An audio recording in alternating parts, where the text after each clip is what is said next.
Halo, selamat sore semuanya. Bertemu lagi dengan saya, Nikita Terawati. Oke, dalam video kali ini tentang filsafat pendidikan, kita akan membahas mengenai tantangan pengembangan filsafat pendidikan Pancasila. Pada video sebelumnya, kita telah membahas sedikit tentang filsafat Pancasila, dan pada video kali ini kita akan khusus membahas mengenai tantangan pengembangan filsafat pendidikan Pancasila itu sendiri. Sebelumnya, dengarkan dengan baik dan nanti berikan komen kalian yang bisa membangun tentang filsafat pendidikan Pancasila serta like-nya. Oke, jadi di sini kita akan membahas mengenai tantangan internalnya, kemudian tantangan strukturalnya, tantangan eksternalnya, serta solusi umum yang bisa kita lakukan. Adapun tantangan internalnya, yang pertama adalah kurikulum yang kurang fleksibel. Jadi, pendekatan kurikulum kita itu terlalu banyak berfokus pada hafalan konsep. Jadi, belum terlalu banyak pada penerapan pada kehidupan-kehidupan kita. Jadi, bagaimana penerapan kurikulum khususnya pada pendidikan Pancasila.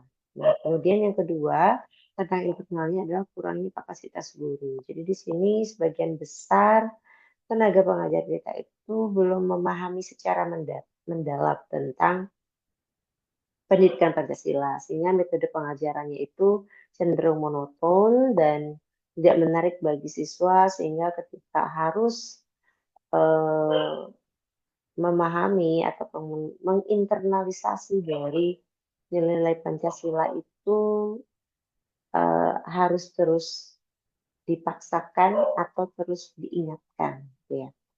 Yang berikutnya adalah rendahnya minat generasi muda. Jadi di mata generasi muda itu nilai-nilai Pancasila dianggap tidak populer dan tidak terlalu up to date dengan kehidupan mereka, di mana mereka lebih banyak menyerap tentang pandangan-pandangan yang lebih ke barat-baratan gitu ya istilahnya. Jadi melalui media-media sosial, media global. Jadi itu tentang menarik minat generasi muda, sehingga kita perlu menata atau menyajikan pendidikan Pancasila itu dalam kemasan yang lebih menarik dan lebih relevan dengan kehidupan masa muda yang sekarang. Kemudian yang keempat, itu tidak meratanya akses pendidikan. Ini menjadi permasalahan ketika akses pendidikan itu tidak sama. Misalnya di perkotaan, akses pendidikan malah berlebih, sedangkan di pedalaman itu akses pendidikan sangatlah susah. Tidak hanya dari akses, tetapi juga dari sarana dan prasarana. Ini beberapa tantangan yang ketika misalnya di pedalaman harus kita tekankan Pancasila, jangankan mereka berpikiran tentang bagaimana menginternalisasi Pancasila, asalkan bisa belajar dengan baik saja, dengan uh, cukup, gitu ya, dengan sederhana saja itu sudah cukup bagi mereka. Gitu. Jadi di sanalah tantangannya. Nah, yang berikutnya kita akan membahas mengenai tantangan struktural. Tantangan struktural di sini kita bagi menjadi dua. Yang pertama adalah kurangnya komitmen politis. Jadi kebijakan-kebijakan itu terkadang terkenal dengan istilah ganti menteri, ganti kurikulum, ganti menteri, ganti kebijakan. Nah, supaya hal itu tidak terlalu menjadi kebiasaan dan masyarakat sudah bisa menebak ketika misalnya sudah ganti kabinet, ganti menteri, pasti banyak perubahan-perubahan. Nah, itu perlu dikurangi atau dihindari oleh pemerintah. Jadi tidak konsistenan kebijakan itu membuat bagaimana penerapan pembelajaran pendidikan Pancasila itu terus berubah. Padahal belum selesai menekankan pembelajaran di kurikulum yang pertama atau di kebijakan yang pertama, belum rampung, belum evaluasi, sudah berubah lagi di kebijakan berikutnya. Nah, itu mengakibatkan sulitnya penerapan yang lebih berkelanjutan. Yang kedua itu kurangnya evaluasi program. Jadi program-program yang telah dilaksanakan khususnya tentang pendidikan Pancasila itu belum terlalu dievaluasi dan dibuatkan laporan yang jelas atau terukur gitu ya. Jadi ke depannya diharapkan adanya evaluasi, ada instrumen-instrumen yang memang jelas, terukur, dan bagaimana hasilnya itu perlu adanya evaluasi. Oke, yang berikutnya kita akan bahas mengenai tantangan eksternal. Tantangan eksternal di sini yang pertama adalah pengaruh globalisasi. Tidak bisa dipungkiri, globalisasi itu membawa nilai-nilai yang di luar kendali dari nilai-nilai Pancasila itu sendiri. Jadi nilai-nilai asing yang kadang tidak tersaring gitu, tidak sejalan dengan Pancasila. Seperti misalnya individualisme yang terlalu ekstrem ataupun dengan pandangan materialisme. Jadi pandangan seperti itu tidak sejalan dengan Pancasila, maka perlu dihindarkan dari generasi-generasi muda kita. Tetapi bagaimana nanti caranya kita akan bahas solusi. Yang kedua, radikalisme dan intoleransi. Jadi belakangan ini meningkatnya paham-paham radikal dan intoleransi di masyarakat menjadi ancaman serius terhadap keberhasilan pendidikan Pancasila. Jadi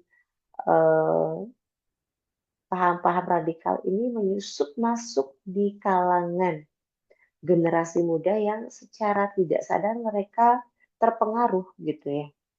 Jadi tidak secara terang-terangan, tapi secara menyusup tidak disadari oleh kaum generasi muda kita bahwa itu adalah suatu paham yang radikal dan bertentangan dengan Pancasila. Nah, itu yang menjadi tantangan.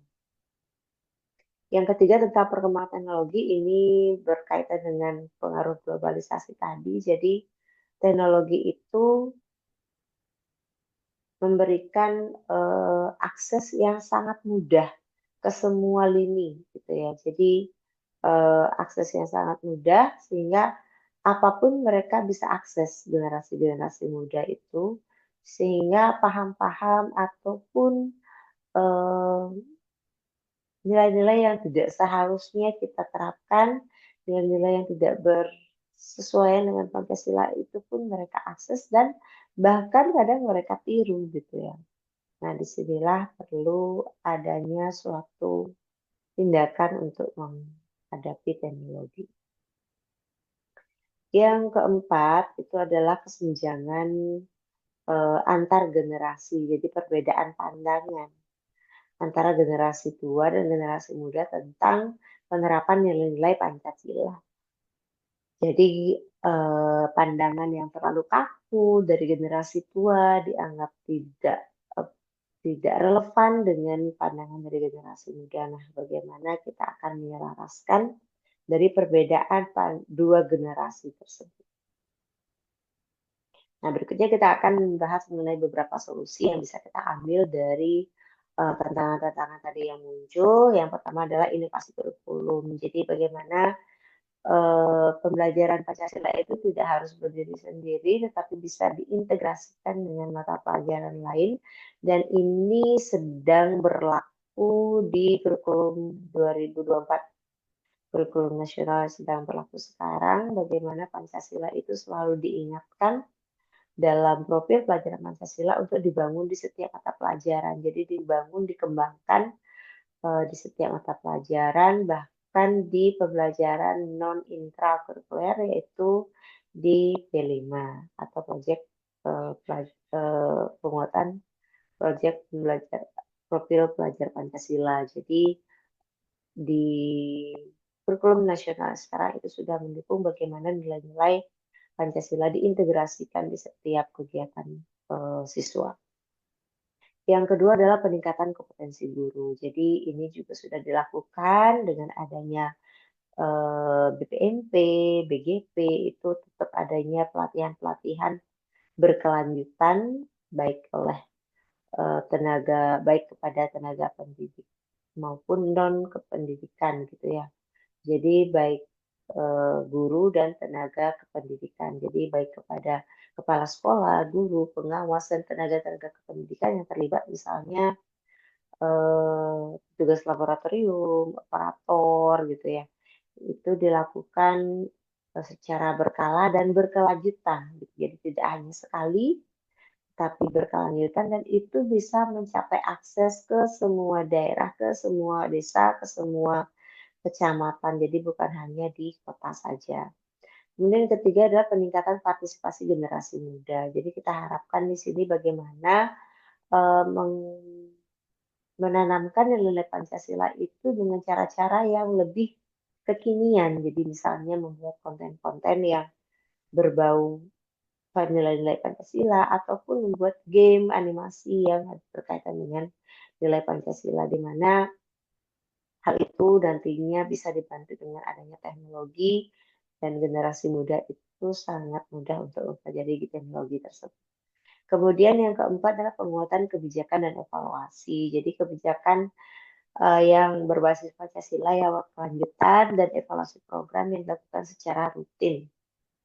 Itu akan memberikan perbaikan-perbaikan tentang kebijakan-kebijakan yang sedang berlaku. Oke, jadi itu yang bisa kita bahas sekilas tentang tantangan pengembangan filsafat pendidikan Pancasila. Silakan ingat berikan komen dan like-nya. Terima kasih. Kita akan berjumpa lagi di video selanjutnya.